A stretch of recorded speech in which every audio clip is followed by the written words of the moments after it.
Sir, സംസ്ഥാനത്തെ ആശുപത്രികളിലും മറ്റാരോഗ്യ സ്ഥാപനങ്ങളിലും ഉപയോഗിക്കുന്ന തെർമോമീറ്ററുകളും സ്പിഗ്മോമാനോമീറ്ററുകളും ലീഗൽ മെട്രോളജി വകുപ്പ് കൃത്യത ഉറപ്പുവരുത്താറുണ്ടോ?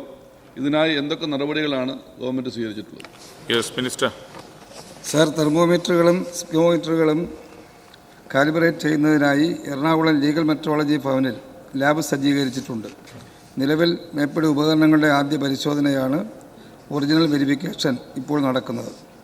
പുനഃപരിശോധന റീവെരിഫിക്കേഷൻ നടത്തുന്നതിനായി കൂടുതൽ ലാബറട്ടറി സൗകര്യങ്ങളും മാൻ പവറും ആവശ്യമായി വരുന്നതാണ്. ഇത്തരം പരിശോധന നടത്തുന്നതിനുള്ള നിയമപരമായ അധികാരം ലീഗൽ മെട്രോളജി വകുപ്പിൽ നിക്ഷിപ്തമാണ്.